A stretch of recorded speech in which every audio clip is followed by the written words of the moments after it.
Okay,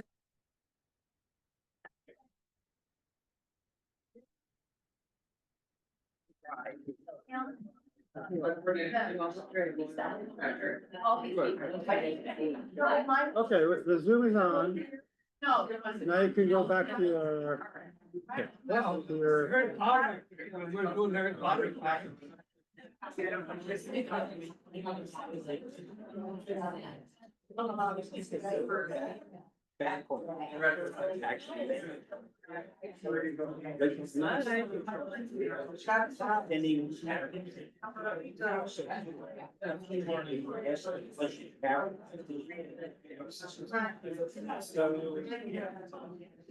We're seeing you soon. And you know how to admit people if you're giving a talk, people will come to you, you know how to admit them? Yeah.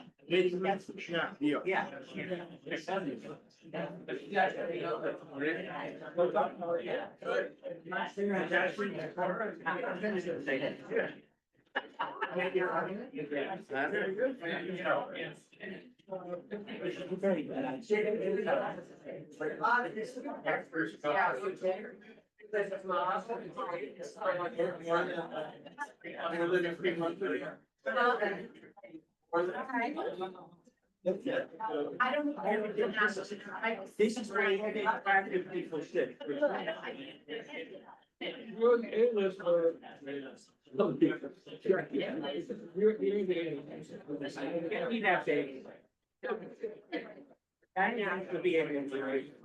I know she might be very messy. Get that motorized. You know, I saw it. Oh, sit on it. Sit on it. Oh, wow, that's the opposite. Okay.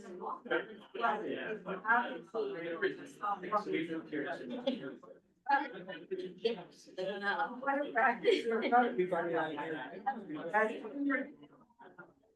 What?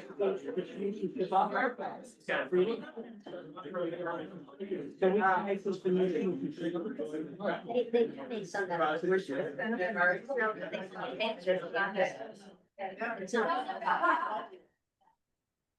I don't like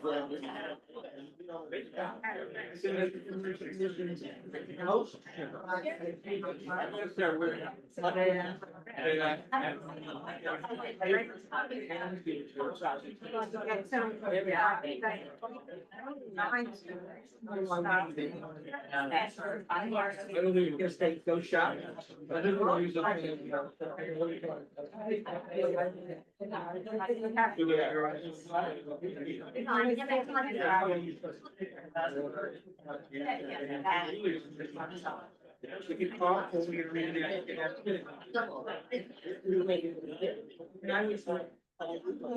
Central leadership on the number one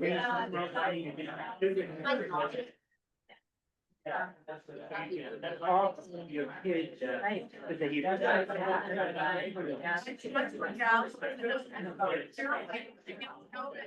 That's a federation.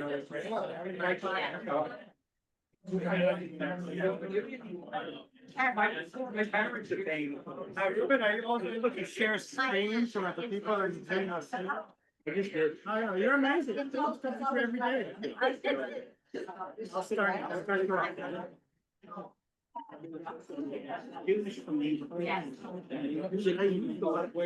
Yes, you have to. Also, but you should use this mic.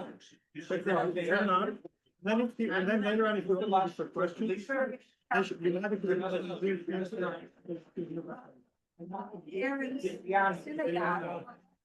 Justice person. Good morning, Dr. Toby, good week. It's great to be here. There's a story about the Zen person, monk, who always walked with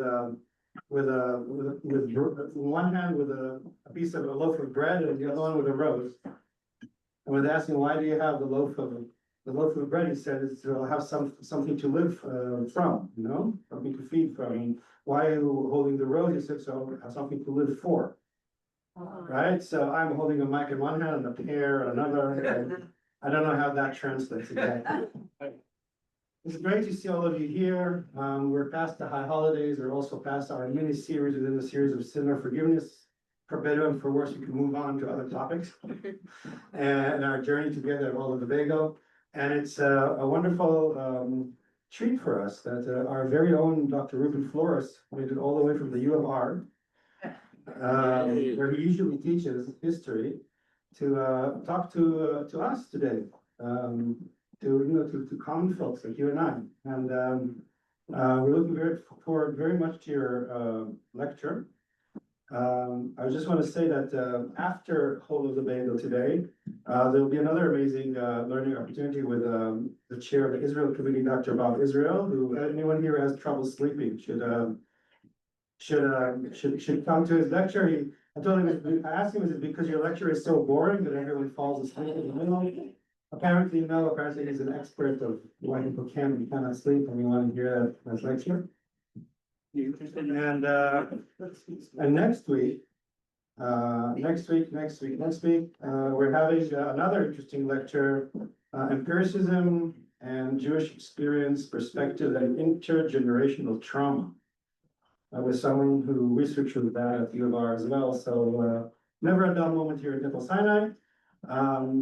Just to say that this week, 3 more learning opportunities are opening up for you. Jim is laughing because he keeps hearing it all the time, and he's the only one. So Wednesday night, intermediate Hebrew at 6 p.m. for those of you who are intermediate. Intermediate is anything between like learning the alphabet and stuff, which is, this is a few for beginners.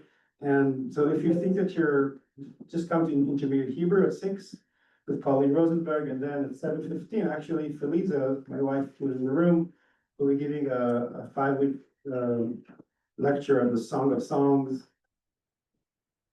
No. Ooh. Oh, there you go. But don't get scared. I'm just gonna be in English. And just there's a pile list all the way to the ceiling with this books in our house that she's been preparing. So it's going to be a treat. So and then on Thursday, actually 4 opportunities. On Thursday morning, 9:30 to 10:30 is going to be Feldenkrais, Mind Body Experience, and then from 10:30 to noon, Tales of the Talmud with yours truly, followed by Bring Your Own Lunch at 12. So that's Thursday morning. So please sign up to any of those opportunities. And now, without taking more time from our distinguished speaker, the floor is yours. I just kind of remind all of us to speak to the mic when we comment or ask questions later on. We'll pass them. Thank you. Or thank you for the introduction, and thank you all for being here. This is really special for me. I think you'll have a sense of why after I've done the presentation.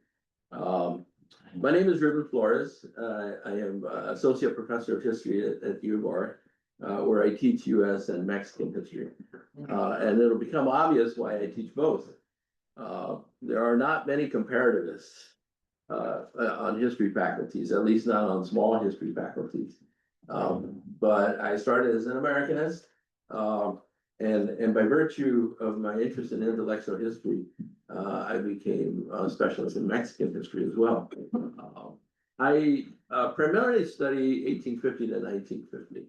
I'm very interested in industrialization, progressivism, social movements that have emerged from growing scales of community in both the United States and Mexico. I studied the wars of the reform in Mexico. I studied the Civil War, the equivalent on the US side. I'm especially interested in the Mexican Revolution, the first social revolution of the 20th century. So predates the communist revolution in Russia. And to this day, Mexico believes itself to be part of world historical forces in the same sense that the Marxists did. They have crafted their own civilization with value system and ethics that differ very, very wildly from those here in the United States. And I've tried over the course of my life to try to make sense of value systems on both sides, but also to translate across these two systems. My parents were from Mexico. And so like many of us, I have a very typical immigrant story. Except for the fact that I kept the lower middle class Mexican culture that I came into the country with. And so I continue to speak Spanish. All of my cousins lost the Spanish language. They moved into the neighborhoods where it was not needed.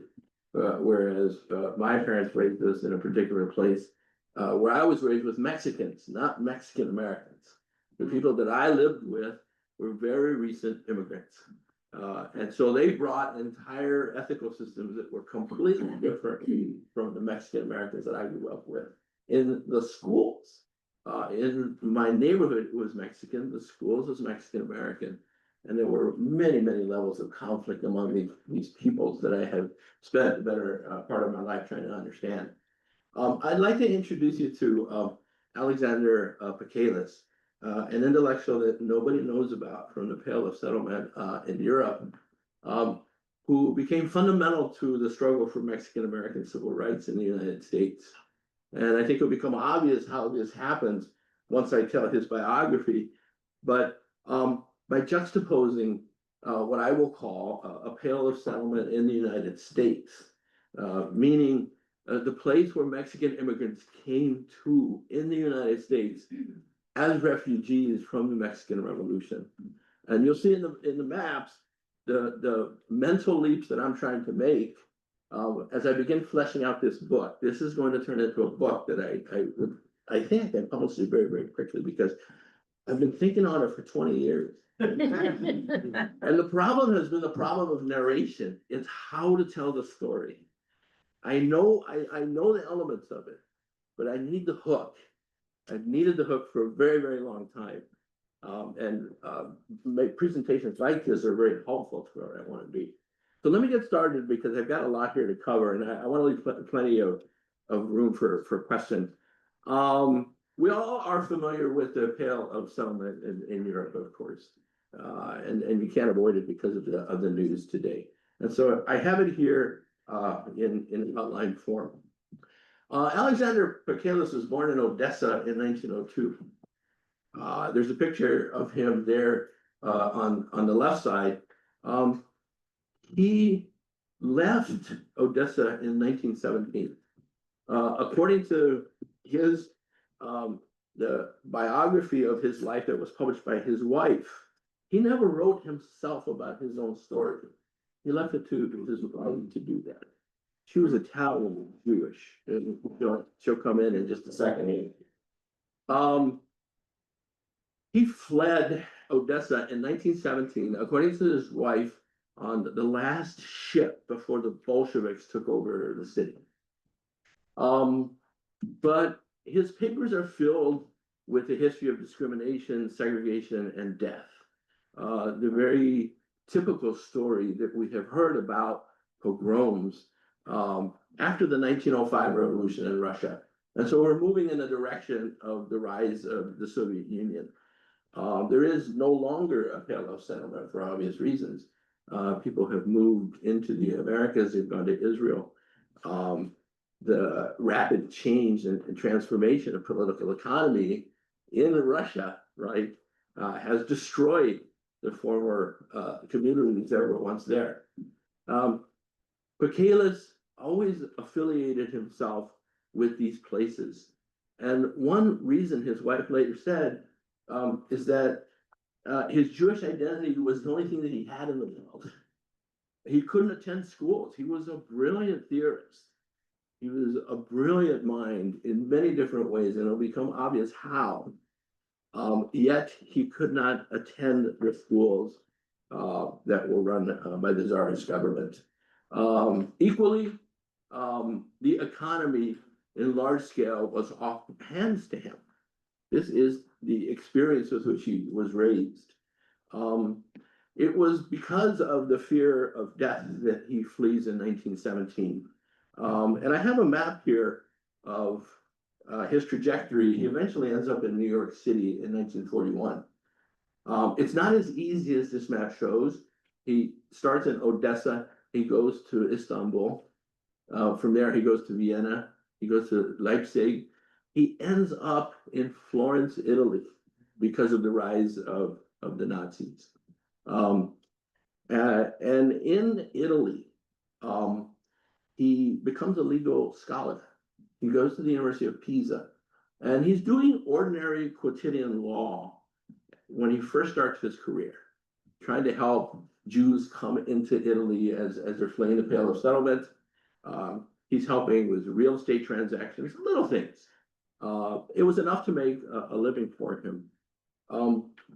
Gradually, as Mussolini comes to power, he turns his interest to Italian constitutional law. And the reason is pretty obvious. He wants to protect the Jewish ghettos of Italy from the rise of Mussolini. Again, this goes back to the experience that he's formed with in Russia as a young person, and he's leaping into Italy and then translating into the Italian scene, both through experience and through law, what it means to be Jewish in Italy at a time when Mussolini is coming to power. He marries the woman on the left, Carla Michaelis, who is the author of the book that I just showed. And they could not have been more different. She came from a very wealthy Italian Jewish family in the upper northeast of Italy. And they had been there for generations and generations. He had no money. There were terrible fights that are described in the book between Carla and the mom-in-law over food, for example. The mom-in-law never liked the fact that Carla didn't cook. And when she did cook, she hated the food that she produced. Right? And throughout this text, there is a theme of assimilation versus the pure Jew. And purity here was associated with Alexander. Again, going back to this identity that he kept with him the entirety of his life. On the other hand, Carla had never stepped into a synagogue before their marriage, completely assimilated. This is a long tradition of very wealthy Italian Jews who have been ensconced in the north of Italy since the Roman days. And they lived freely. They were called ghettos, but they were not ghettos in the sense that we think of them here. They were enclaves. But the Jews who lived in these enclaves were not only merchants, but professionals, legal theorists, they were businessmen, they were public officials, and they were allowed to participate in the civic life of Italy. Here's a couple of pictures of their children. So they become important in a couple of minutes. So Daniela, Rosala, Simona, Italian names, right? By the time that they flee to France, as the Nazis are marching, they changed their names to the French equivalent. In 1938, Mussolini passes a law that outlaws Judaism in Italy. One can no longer be Jewish and participate in the civic life of the nation. It is now impossible. You have been declared persona non grata. So for 2,000 years, they have enjoyed the privileges of citizenship, and now this has been overnight stripped away. Can you imagine being Michaelis, what he must have thought at the moment that this happened, already having had this experience of losing his home and all of the experience of death in Russia, coming into Italy, aware of the rise of the Nazis to the north, and suddenly, now again, it's as if people are trying to strip his identity away from him. They're left with nothing. And so they flee to Paris. And it's in Paris and the axis in the direction of Nice, where he spends 1938 to 1941 before he comes to New York. And in Paris and Nice, he develops a small trade as a lawyer. But what he's doing primarily is he's raising money to get Jews into the Americas. He didn't care where in the Americas people were going. He just needed to get them out of Europe. This is the moment of the Silent War. And so Germany has not yet marched across the entirety of France. There is an entire year there when they don't push beyond Paris. And instead, there is the concordat with the Vichy regime. And it makes it possible for Pacalis to operate throughout southern France, always at the risk of death. His wife is with him, his 3 little girls are with him, and yet he is committed to making a stand for as long as is possible. It becomes obvious in late 1941 as the Germans begin pushing, and he is becoming more and more well known among the French underground, that he can no longer stay in France. He's risking his life, and so he decides that he needs to go to the Americas. And this moment in his life is a moment that I have struggled to understand for years and years and years. I finally do, but it took many, many years. He decides that he's got to go to Lisbon, which is the port of call for emigration into the Americas. Again, they didn't care whether they were going to Costa Rica or Brazil or the United States or Mexico. Let's just get out and we'll worry about it later, right? So he crosses Spain, how I don't know, because it's run by Franco, and he ends up in Lisbon, which is still in control of the liberals. He gets a visa, not from the United States, but from Brazil. So in 1924, the United States choked off immigration from Europe into the country. And so it's very, very difficult for any Europeans to come into the country. Even those German Protestants were being allowed in. Of course, right now the war brought that all into question, but very, very small numbers. Only about 50,000 a year were being allowed in. Very, very few Jews. There were very, very few Catholics that were allowed in.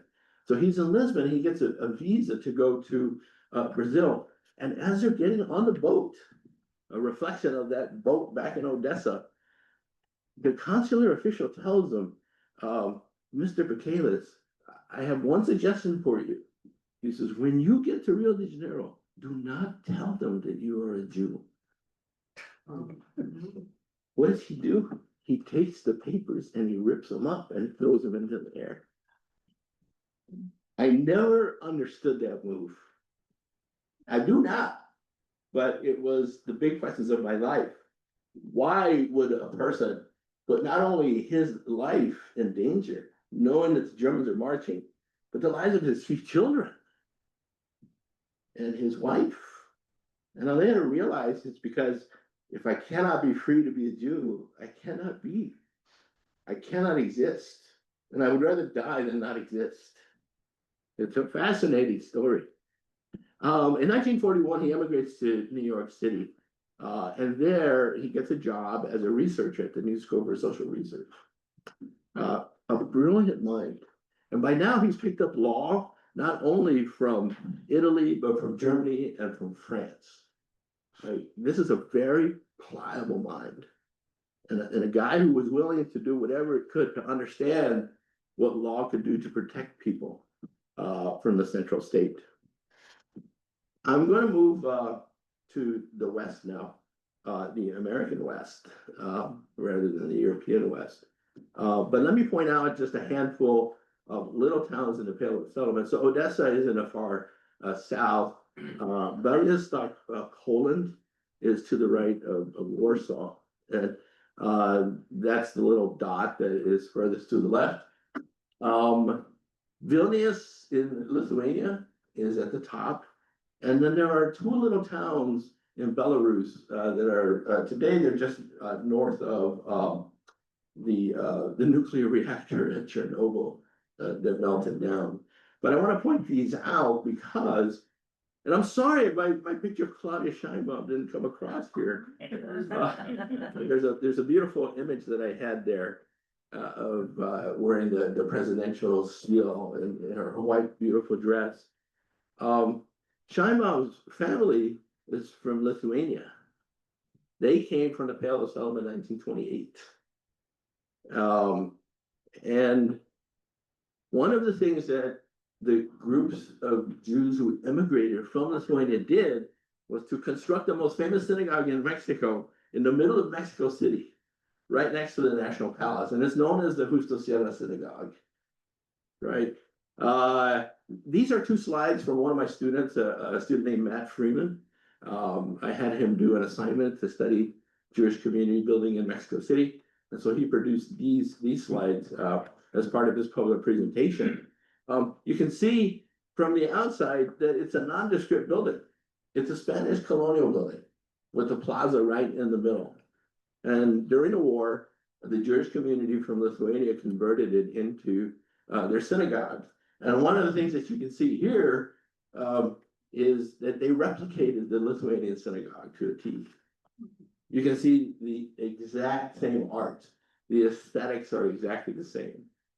They were transferring, right? All of the elements of what they remembered from home to Mexico City. It's very hard to get into the building. One, you would never know that it's there. Two, security is very, very tight. But if you can find the right person, they will let you in. And I managed to get in a couple of times. I used Leslie. And just helped me get in, you know. Otherwise, I'm just an ordinary Mexican on the streets. Inside. The founders were all from Eastern European countries. They used Lithuania as a model. Jacobo Zabludowski, who died 10 years ago, was the first anchor person in Mexico. He was from the Pale of Settlement. And his story is very similar to the Scheinbaum story. He was actually born in Mexico City. His parents had just arrived there. And he was the one from Białystok, Poland. But they too were fleeing the death and destruction that was being visited up until that moment. It's an interesting story because his family actually migrated, like Michaelis's, to multiple countries in Europe before they ended up back in Poland and then finally came to Mexico. Very, very famous anchor person. One of the reasons that he is most known is that he was on the air during the 1985 earthquake in Mexico City, right? When they estimate 60,000 Mexicans died in Mexico City. But over the next 3 to 4 days, he was one of the first people to come on the air and begin to calm people's nerves. And so he's very well remembered for that. This is going to take me back to my American West End, El Paso. This is the University of Texas at El Paso. And in special collections, I don't know if you can read it, but down on the bottom.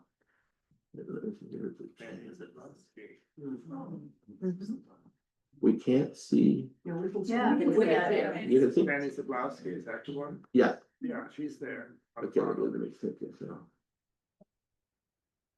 Fanny Zablowski, the National Council of Jewish Women. The same one that Leslie goes to meetings for all the time, right? And listed there is Immigration, Border, National Council of Jewish Women at El Paso.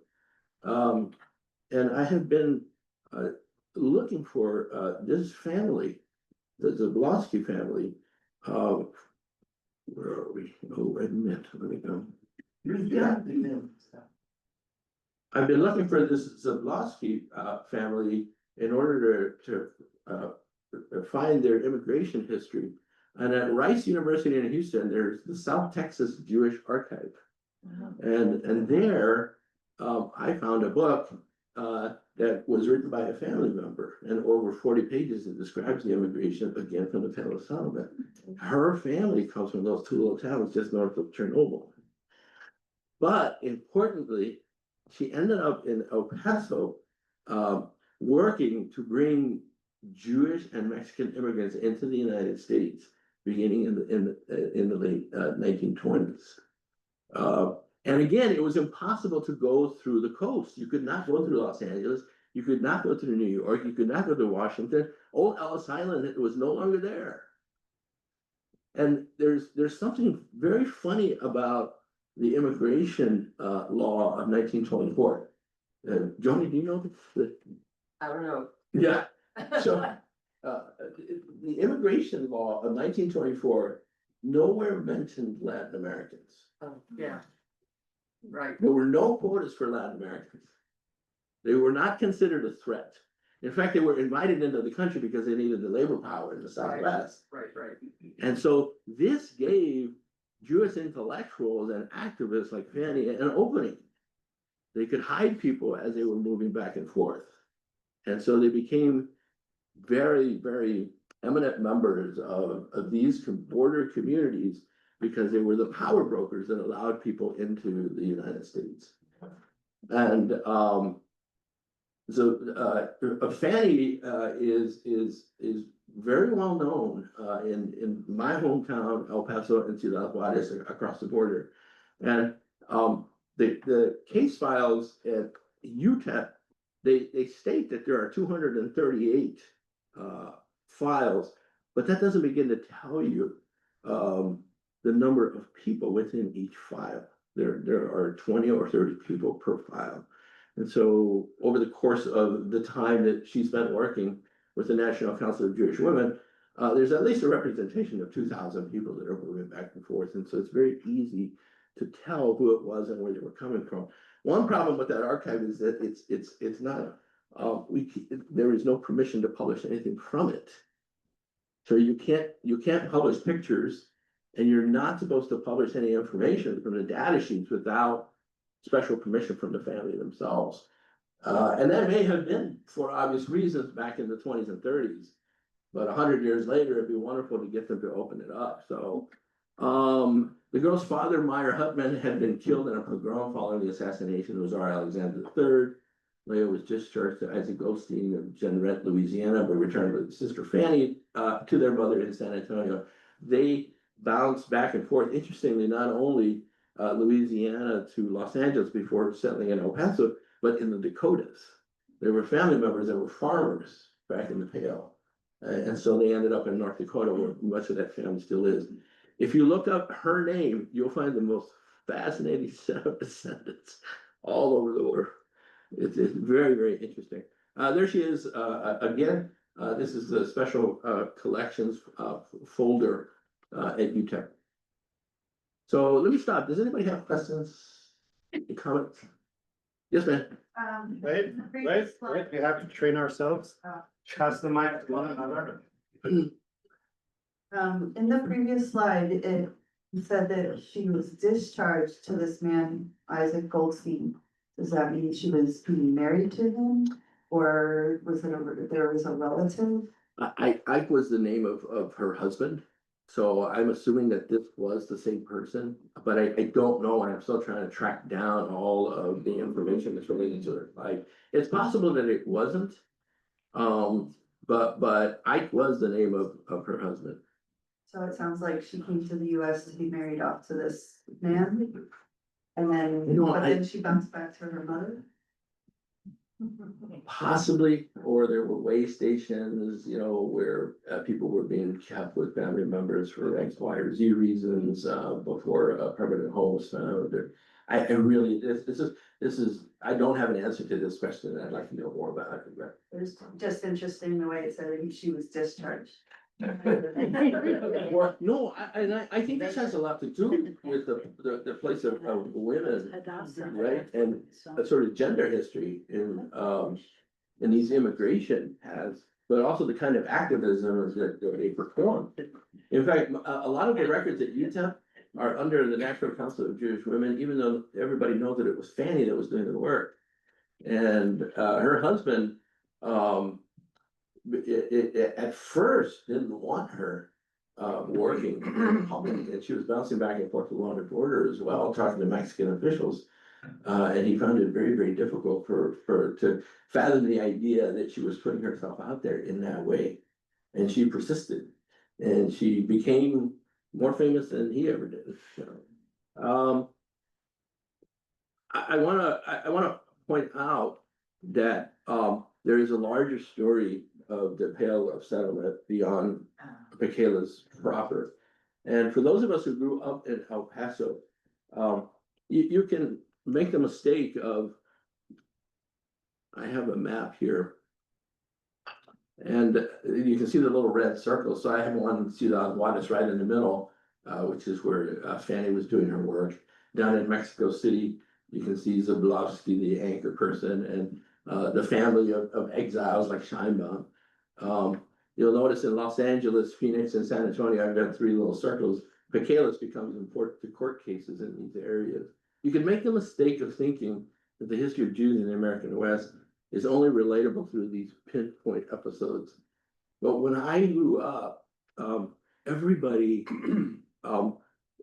had deep respect and admiration for the Jewish community of the Southwest. We knew about their presence. We knew the work that they had done. And in fact, we called them La Familia, the family. And when I married Leslie, they said that, wow, you have become a chosen person, right? Yeah. Chosen by her. Chosen by Leslie, right? Nobody else has had me. Well, no, but it goes back to the history of Catholicism. Jews are considered to be the origin point of Catholicism. It's the intersection of those two things that has made Judaism an exalted faith among Catholics of the lower middle class who immigrated to the United States from Mexico.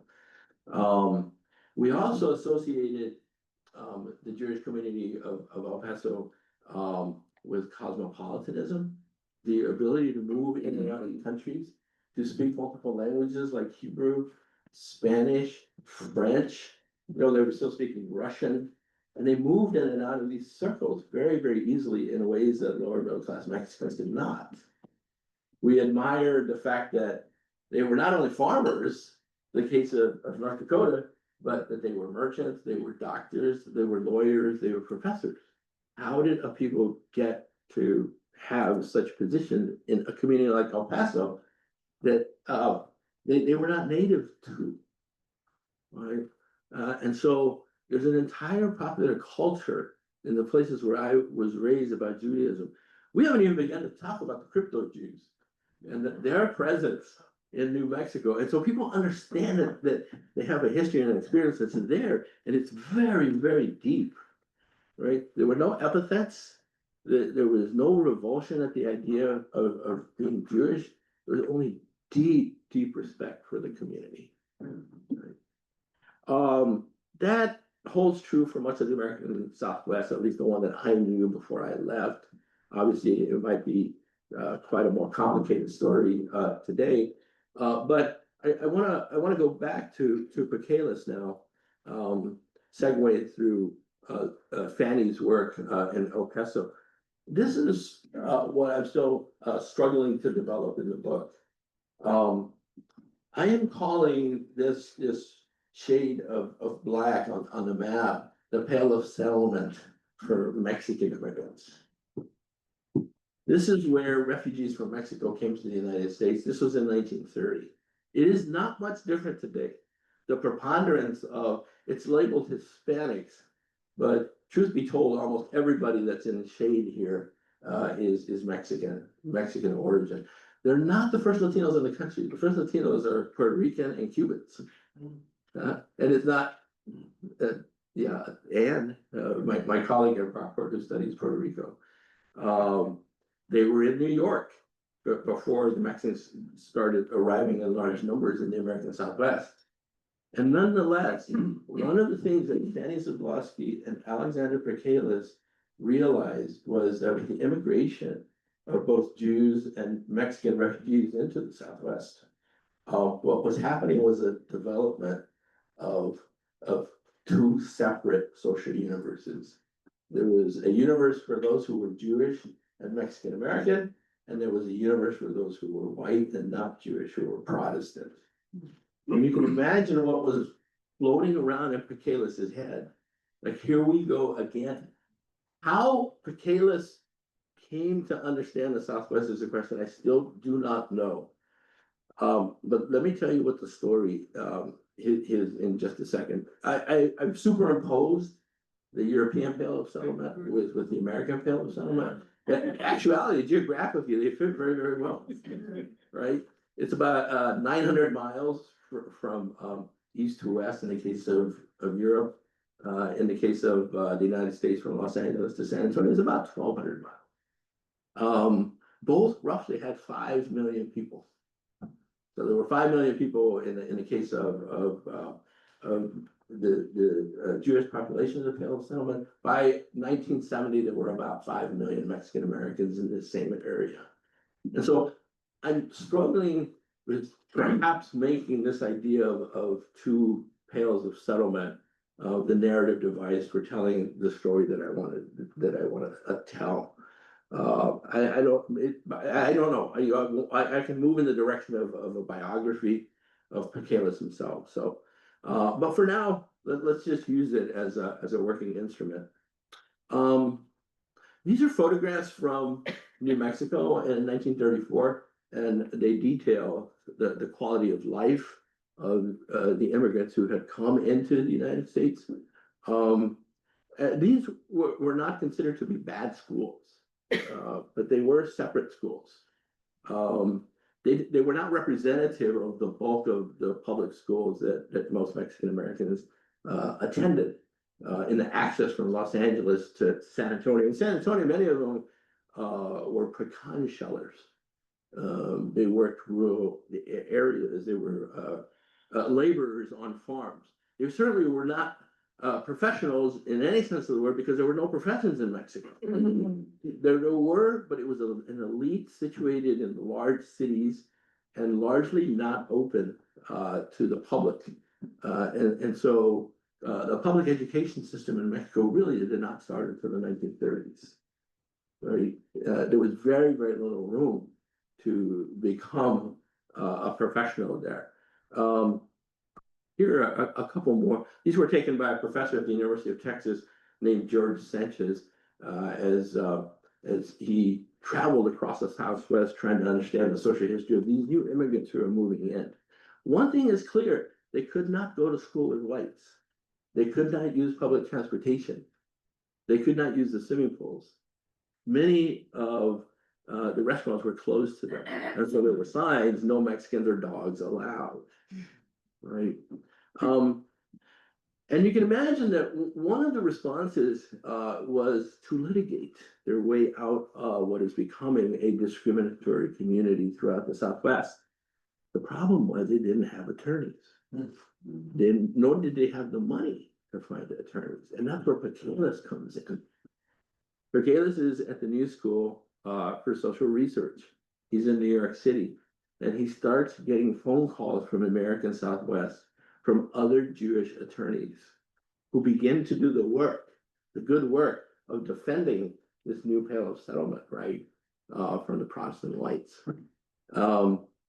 Michaelis, having been a legal theorist, having bounced back from place A to B and C and D, studying constitutional law throughout, he takes up the challenge of writing legal briefs to the federal courts in the United States.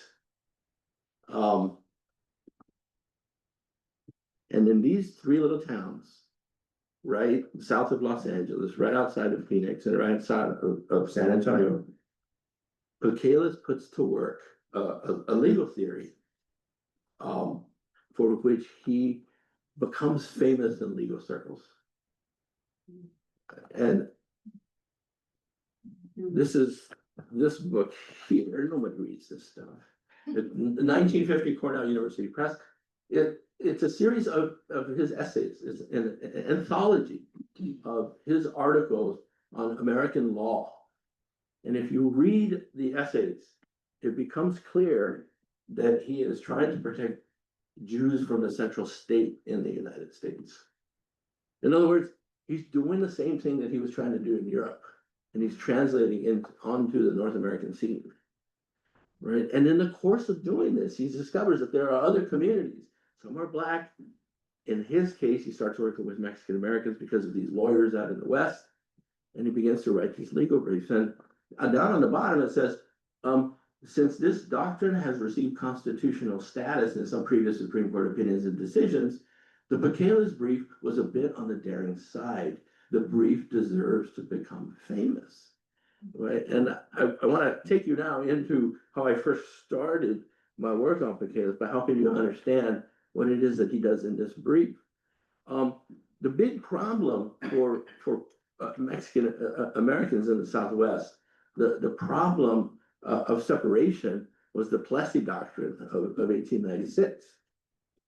And the Supreme Court has said the object of the 14th Amendment was to enforce the absolute equality of the two races before the law. They were talking about the blacks and the whites coming out of the Civil War. But in the nature of things, it could not have been intended to abolish distinctions based on color. And here's the kicker, or to enforce social as distinguished from political equality, or a commingling of the two races upon terms unsatisfactory to others. It was not the job of government to enforce social equality. This was the law of the land from 1896 until Brown versus Board of Education in 1954. The fallacy of those who have been separated is the assumption that enforced separation of the two races stamps the colored race with a badge of inferiority. It's the problem of the blacks that they feel inferior, rather than 300 years of history in which government has operated not to allow them into the privileges of citizenship. It's a remarkable statement, a remarkably bad decision, because it's obvious to everybody that government has always operated to keep these two communities out, and who is it that has enjoyed the privileges and who not. This is the wall that Pacalis had to face. It was this forced segregation, this doctrine that government has no role to play in social equality, right? That he butted heads with. He left the New School of Social Research and in 1942, went to Columbia Law School, and he became a lawyer in the United States. This is probably his 5th bar association. And one thing that I never understood about Pacalis, but it reflects his brilliance, is that the European system of law operates along the Napoleonic Code, whereas the US system of law operates according to common law from the British tradition. And he was able to navigate back and forth. I don't know, his papers are disappeared. I'm gonna have to figure out and triangulate how to do that at some point. But I'd like to know how this firm of mine was able to navigate these codes. It's possible that he learned something about Italian Jews that has everything to do with social equality and then put it to work in the case of the United States. It would be fabulous to find out something like that. Where does he first put it to work? He puts it to work in the service of a lower middle class farming community of Mexican Americans in Orange County. And there's a famous case known as Mendez versus Westminster in 1946. And I'm not going to bore you with all of the details, but here is Pacalis talking to the court. Identity of physical facilities does not amount to equality in the economic, political, or legal sense. The law would not recognize, for example, that in a state that has been divided equally between two children, each receiving one of the two identical houses comprising the estate, if one of the houses was located in a busy banking district and the other 50 miles from the nearest railroad station. He said you can have exactly the same conditions, right? But the problem is that the community at large, right, makes a valuation about the location of the things that they are seeing, right? So it doesn't matter if I happen to be Jewish and I live over here and you happen to be Protestant and you live over there, even if our schools look exactly the same. By virtue of the fact that the community is evaluating these two communities in a longer history, right? The Jewish American will always be inferior, right? This was the argument that he was making to the court, and he makes it brilliantly. I could talk all day about how he does this. But the net result is that in 1946, the federal judge borrows the language from Pacalis' brief, and he says a paramount requisite in the American system of public education is social equality. This is the first time that a federal court in the United States recognized that social equality, right, had to be a pillar of American democracy. And the judge knew precisely what he was doing, that he was taking on the Plessy Doctrine here. This was at the district court rather than the Supreme Court, but he was throwing down the glove. And sure enough, 8 years later, in Brown versus Board of Education, what would happen? The Supreme Court would say that social equality is a necessity for American democracy. This is the reason that Michaelis became famous in the judiciary, among other lawyers, among the federal courts, all the way up to the Supreme Court, because he enunciated this doctrine of social equality based on his experiences in Europe. Wow. It was a translation of all of his lived experience from one part of the globe to the American scene. And he comes up with these ideas that blow everybody away. And importantly, for Mexican Americans, it makes an enormous difference because the schools in California, in Arizona, and in Texas between 1946 and 1951, in these three little towns, are all desegregated. And Mexican Americans begin to go to school alongside whites. It makes an enormous impact on their economic future, that they will now be able to attend schools alongside the rest of the community. And it does a lot to begin to destroy the notion of inferiority among Mexican Americans. Now, there's a long and twisted history for the rest of the 20th century about how this works out. But for my purposes, what's important here is, again, it's the presence of a Jewish intellectual who, like Fanny, I could come up with 3 or 4 other examples of people from the Pale of Settlement who are working to protect other minorities in the Southwest from the central state. And it's clear to me why he was doing it. He had to do it. It was a part of his formation. It was part of his DNA. There was no other way that he could be. And he never apologized for it. I have to tell you, there's a very sad ending to this. Oh, and then I'll show you some beautiful murals. Michaelis died in 1946 in a plane crash in Ireland. He never saw the results of his work. It was a terrible thing. The airplane that he was on was it had two propellers, and they were banking left. And as the pilot was bringing it down, the left engine exploded. The airplane hit a dike just before the runway, and the back half of the airplane fell out and fell off, and Michaelis was among the casualties, and he died in the mud. There, he was on the way back from a conference on Zionism that was then taking place in Switzerland, and these are the 2 other big commitments of his life. If one was this question of where you put people and what happens when you put them in certain locations and not in others, right? And the importance of bringing them together. Another one was the question of Zionism, and he never answered this question. Should we place all of our resources on the development of Israel or not? Or should we hedge our bets and instead build a life in the United States? Because perhaps Israel's not going to work out as a project. This was 1946, before the establishment of this, and he was only a year away from it. Right? He comes from a line of laborite Zionists in the Pale, and so as I read the history of Israel in the 20th century, these are some of the most prominent thinkers on the question of Zionism in the early national period. A generation that has long disappeared, but he had a certain ethic, a certain view of the development of the Jewish community as a result of his commitments to the labor struggle. But he never answered the question, and it was, in some ways, it's a question that cannot be answered. It's an existential question.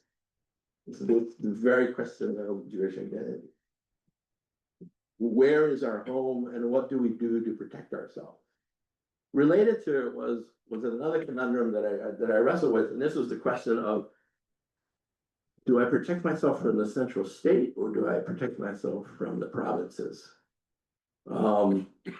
given his experience, you would have thought that he would not have battled in the federal courts in the United States. He was afraid of the central state. It had always killed his people. Whether it was in Russia or Italy, thinking about the Germans, he always fought to protect himself from the excesses of government. But when he comes to the United States, he runs toward the central state. And there's a question about why. What did he see in the operation of the American democracy that gave him some hope? On the flip side, was he supposed to put his hope in the state of Mississippi rather than Washington, D.C. and the Rooseveltian presidency? Or North Dakota or Idaho? This is not an easy question to wrestle with. But they tell you something about the heights of his mind. They tell you where this guy was. He was as brilliant a thinker, as brilliant a democratic theorist as I have ever read. In the very specific context, yes, of the 20th century, but wrestling with the deepest questions of what identity is, when you should let it go, if ever, and what the relationship is of personhood to the governments that control our lives around us. Yeah, it's very sad that you know he didn't get to live to see the fruits of his work. There's the airplane up at the top, and he was very young when he died. He was an optimist. He was always cheery. He always had time for his daughters. How and why, given his history, it's very hard for me to fathom. You know, and there are still moments when I tell this story to my students, and I tell my students about the history of Jewish pluralism. You know, there's a long line of Jewish philosophers who have spoken on these same topics. Horace Kalin is a very, very famous example. The term cultural pluralism was devised by a Jewish intellectual. And it has everything to do with the pogroms in Europe. But it's very, very hard to translate for students the kinds of very practical experiences that brought these individuals to the heights of the ideas that they were forced to deal with, all in the interest of awe, because he who saves a life saves the world. It's an amazing thing. So at some point I will finish this book. I think I can get it written over the next couple of years. If you don't think this Tale of Settlement idea works, please let me know. I'm just trying it out. I think I can make it stick. I have to broaden it a little bit beyond Michaelis. I'd like to bring Fanny Zablosky into the story as well. But I think there are a lot of similarities here, and that I can narrate it through his biography with hopes of helping Americans and Mexicans both further understand the role that these individuals have played in the very ordinary lives in places like El Paso that, you know, we just had no idea that this was going on. Even today, you can ask, does anybody acknowledge that Michaelis was involved in the Mexican-American freedom struggle? No, nobody knows about him. Nobody knows about this legal brief. Nobody knows about the history of the Pale of Settlement in Europe. So it's a great opening for me. But you know, one of the takeaways is that, you know, I think as reflected in his mind, I mean, the Jewish intellectual thought is highly malleable, and it moves across the globe, and it changes to adapt to ordinary circumstances in many, many places, and it never sacrifices the identity question. And we see it very clearly in his life. So thank you very much. That's all. Let's not take questions right there. Is anyone willing to monitor the microphone?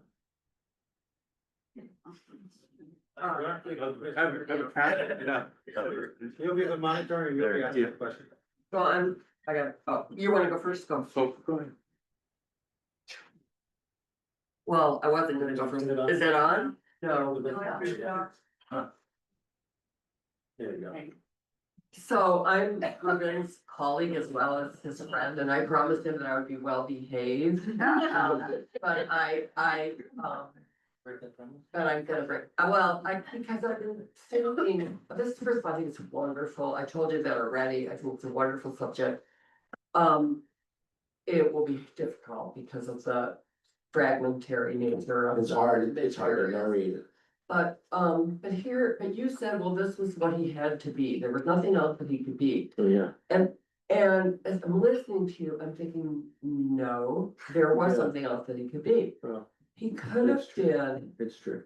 he could have been, if he had, especially if he had come a little earlier, Yeah. right? Right. He could have been a Jewish socialist, Yes. anti-Zionist, Right. of which there is a long tradition, and it's something that we don't remember always, especially the anti-Zionist part, Right. because I've had discussions about that with some Right. people here. So he didn't do that. Right, right. And Yeah. and also he became a liberal. I just Right. Googled him and looked in Wikipedia, and he's Right. described as a liberal. He became a liberal, and like some of the other subjects you Yeah. worked on, Well, he embraced the promise of social science. right. Right, and that's what the new school was, a new school for Right. social research at that Right. point. Yeah. But if you're living in New York City, Right. you know, and you have this labor background, Right. he could have gravitated to that whole other tradition. So I think, you know, just as a sort of suggestion, Yeah. that when you write about him, you have to position him against that tradition until they kind of intersect maybe a little Sure. bit later. Anyway, what is your thinking about that? I think you're exactly right, Jimmy. I think what I mean, there are numbers of identity here that we're dealing with. You know, in the case of the American West, for example, we're dealing with crypto Jews. And so you have to deal with the declension away from an original tradition there. So when I speak about him, that he could not become anything other than he was, what I mean is that he had made very consciously, very deliberately, the decision to keep the traditions alive as his grandparents and his mom had taught him. And it becomes, you know, a conflict with his wife when he moves to Italy, for example. But on the question of Zionism, I think you're absolutely right. I mean, there are many different forms of Zionists, many different forms of the anti, and that's a Jewish deep, anti-Zionism. right, exactly. Just within the Jewish traditions. I don't know enough about him yet to flesh them out, but I think, like you say, it's important to identify precisely the trajectory that he was coming out of. And I've been reading the books of Omar Bartov, and he's helped me to better understand some of the founding generations of Israeli history, and the importance of paying attention to those intellectual battles between these early intellectuals. You know, Scheinbaum's parents, no, the grandparents were communists. Mhm. Right? So, and so if Trump thinks that he's gonna have an easy way with you, he's very smart, and very radical, and she's got behind her, you know, an entire political, ethical culture that believes in protecting refugees. He's got something else coming, you know, but there again, I think you see these strains of Zionism, and I thank you for pointing it out, because I think you're absolutely right. I see an analogy with current situation. Many of us have a lot of identity and love with the nation of Israel. Right. In terms of the world nation. Right. And love and identity with the United States as a nation. Right. But at the same time, have a difficulty with the present state of Israel and the present state of the Right. United States. And, that comes to mind listening to the detail of your story. No, thank you for pointing that out. I think, there's, with good reason, it's in our minds, and we don't have answers for it, other than to say we have to be flexible and malleable. I remember Leslie, a few months ago, telling me, let's get another passport, right? Yeah. Well, no, but I think we laugh at it, but there's something deeply, it's deeply important, it's deeply rooted in the history of Jews around the world. And I think ultimately, one of the things that I tell to my students is the following, is that the question of cultural pluralism and belonging to community in among a variety of communities, the case of the United States, for example, or the case of France, it ultimately doesn't have a normative answer. It's a philosophical question. Somebody like Horace Kalin, Jewish philosopher at the beginning of the 20th century, argued that it was important, as did Michaelis, to maintain your Jewish identity, right? In the particular way that they cultivated it, and never to lose sight of that. But he argued even more that one could never grow out of that faith. He said a tiger cannot change its stripes is a famous aphorism that he used to use. And by that he meant no matter how far away from the immigrant generation you may become, you Jewish kid here in New York City, you can never lose that identity.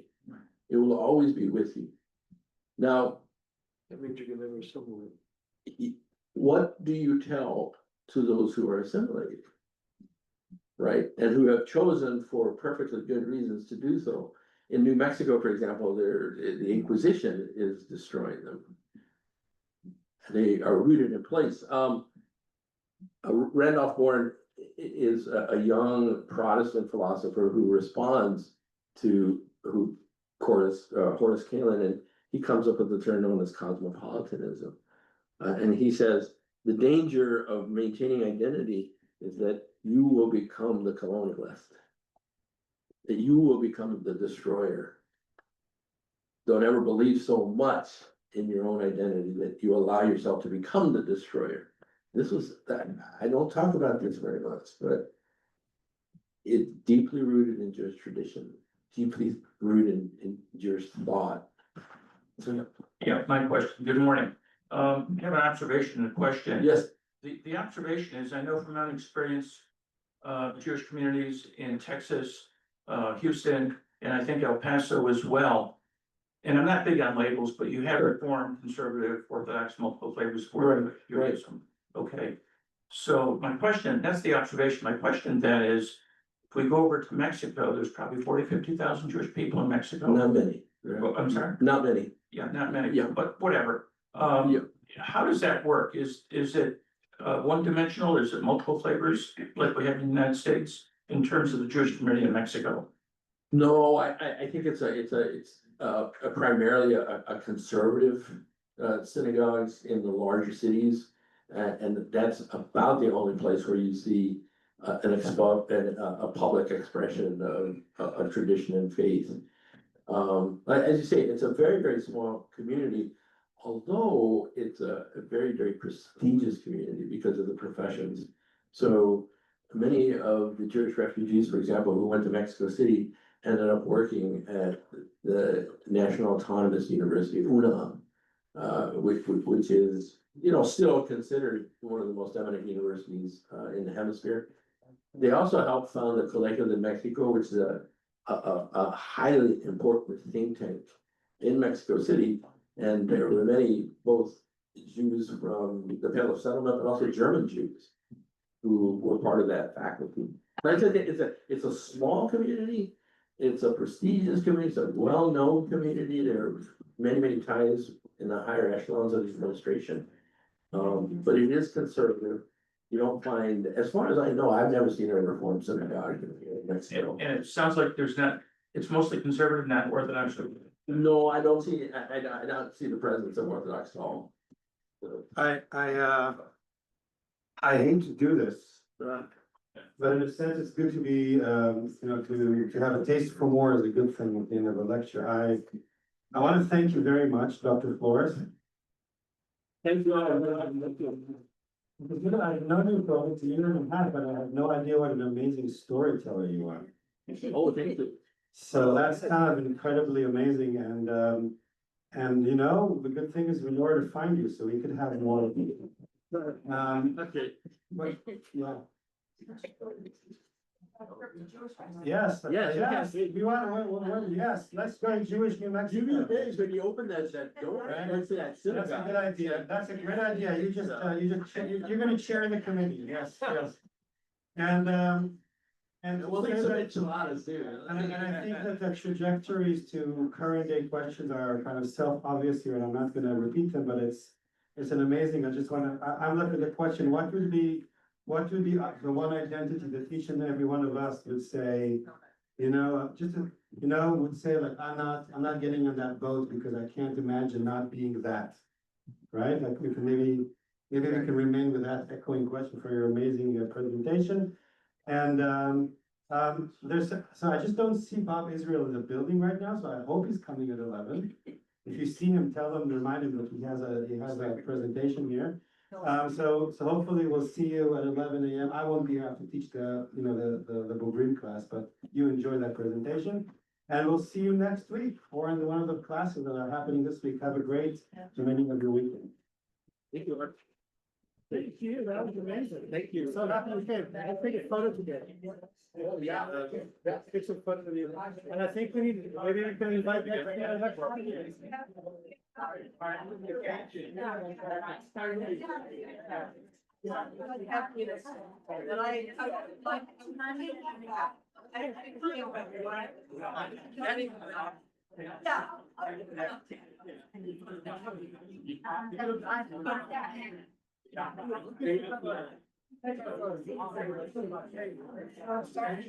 Sorry to get that question.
And so.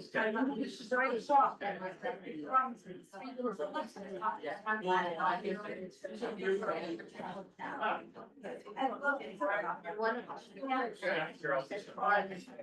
Yeah.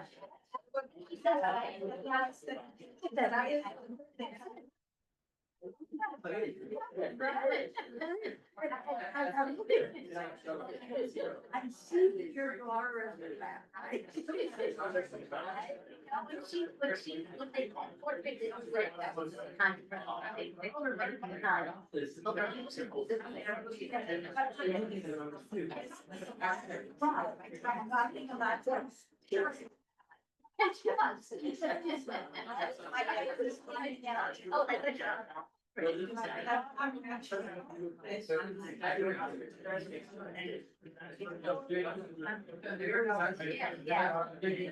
When they get out of here. I'm the last. I'm the last.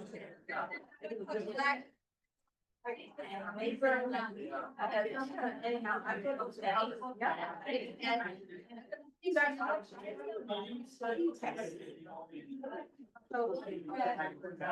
Grandfathers.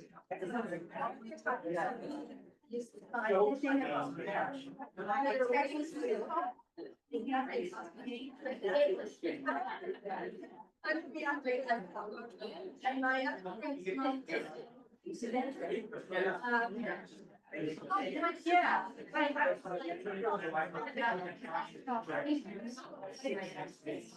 Yeah.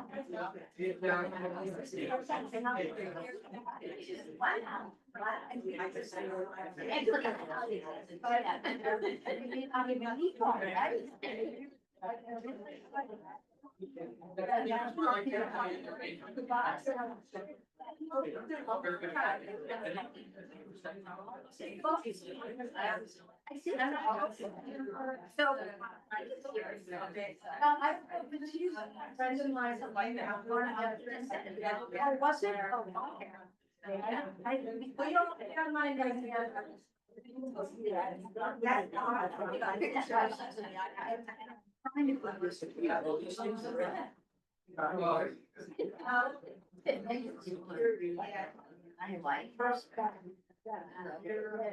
And I also think like it's. And,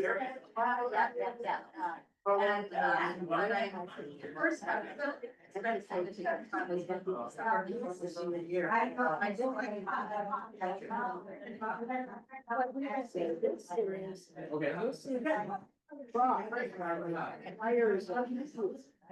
Yeah, we went to a secret, it's not a necessary. Oh, yeah.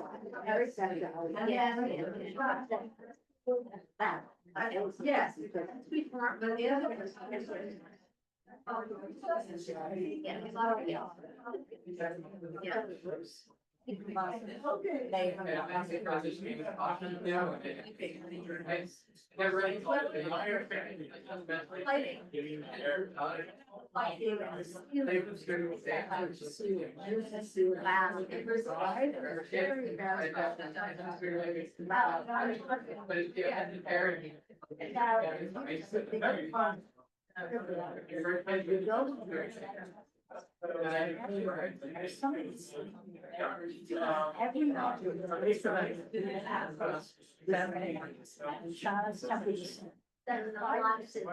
Yes. Okay, right, just like a library. And then they have these thoughts and circumstances with the grand people.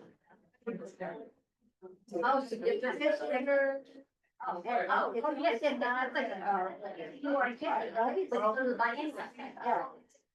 President is. Yes, you are. Yes. So we're France. Wants to have her starts.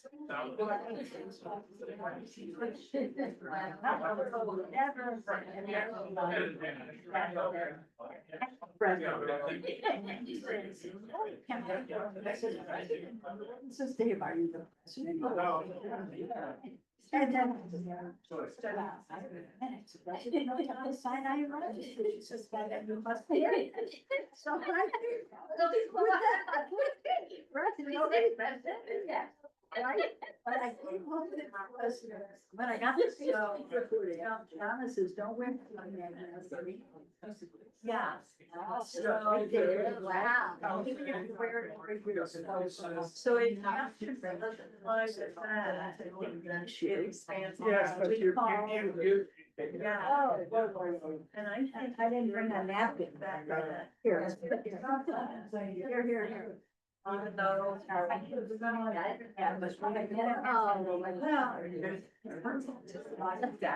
And so.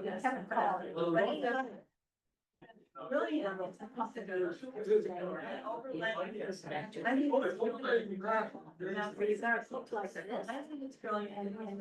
they have.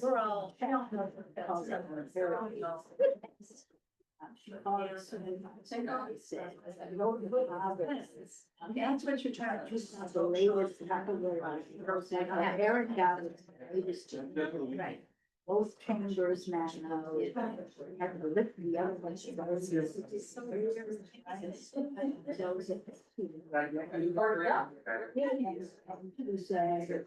It's such a unit. What was this? No.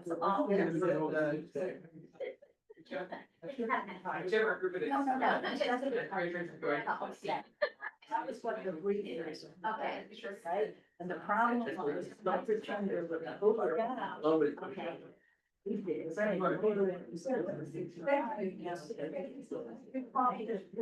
Chatted back. So nothing. What do you expect?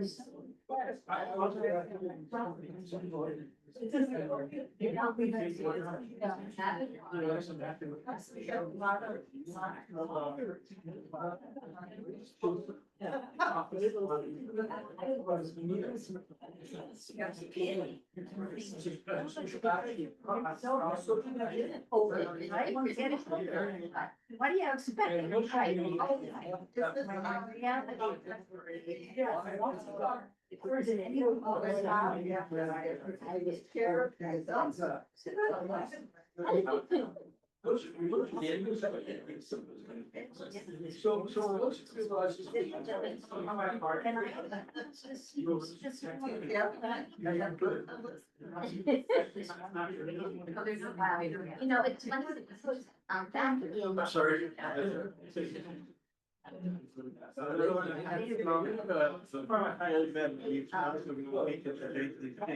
Tuesday. It's about half the something. People. Years. That's there. And I think something along the. My father had his. Never progressed. He did 8:30. CKD. Oh, it's good. My dad had the same thing. Would you email me? Never had I gotta go. Last. A couple of them, that's why it's for counts, we were in a whole process of it. There's So, connections that come up. a year or so.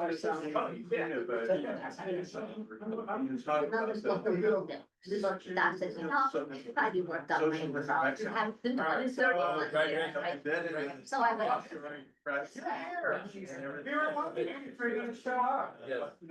You know, Steve, how are you? Jason Mesquez. Yeah,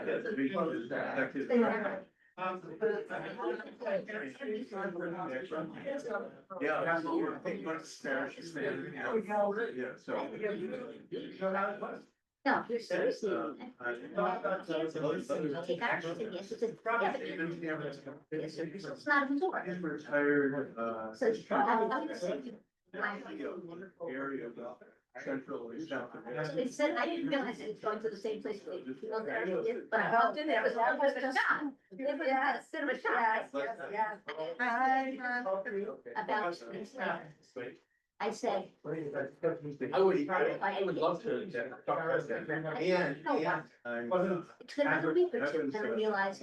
I was out running around like. It was so fun.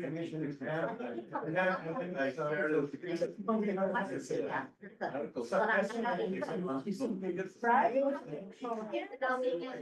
Never had that. I'm like, okay. I don't lose. Yes. I don't know what she was talking about.